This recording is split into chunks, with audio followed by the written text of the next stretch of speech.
দেখছেন আমরা এখন দলমা পাহাড়ের সর্বশৃঙ্গে এসেছি। এখানে এটা ওয়াচ টাওয়ার আছে।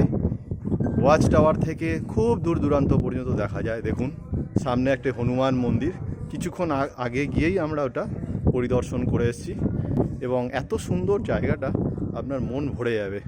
আপনারা একবার যদি দেখেন, দেখুন আমরা এখন সমুদ্র সমতল থেকে অনেক হাজার ফিট উপরে আছি। দেখুন, দেখলে বুঝতে পারবেন কত সুন্দর নিস্তব্ধ জায়গা, যেখানে লোকালয় প্রায় নেই বললে চলে, কিন্তু একটা অদ্ভুত জায়গা। এটা ঝাড়খণ্ডে অবস্থিত। ঝাড়খণ্ডের দলমা, জামশেদপুরের আন্ডারে পড়ে। জামশেদপুর থেকে প্রায় 19 কিলোমিটার দূরে এই দলমা পাহাড়টি রয়েছে। এই দলমা পাহাড়ে প্রতি বছর এই নভেম্বর, ডিসেম্বর, জানুয়ারি এই সময় প্রায় কয়েক হাজার হাজার লোক এখানে ভ্রমণ করতে আসে। একটা অপূর্ব দৃশ্য।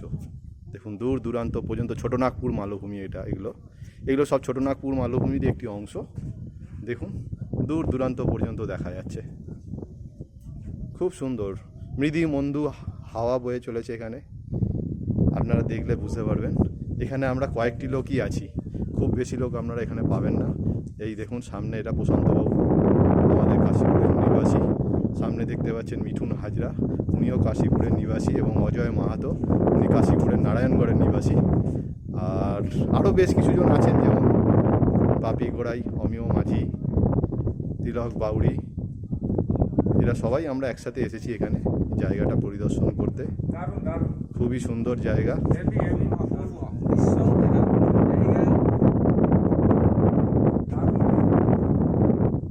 দেখুন দূরে দেখা যাচ্ছে এখন চন্দ্র উদিত হচ্ছে। দেখুন কত সুন্দর, পাহাড়ের কোল থেকে মনটা যেন ভেসে যাবে একদম। সর্বশেষে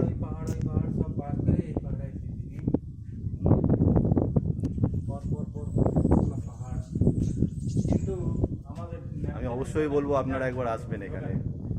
যদি আপনারা এই নভেম্বর ডিসেম্বরে ছুটির পান, তবে অবশ্যই একবার আসবেন, এখানে ভ্রমণ করে যাবেন, খুব ভালো লাগবে।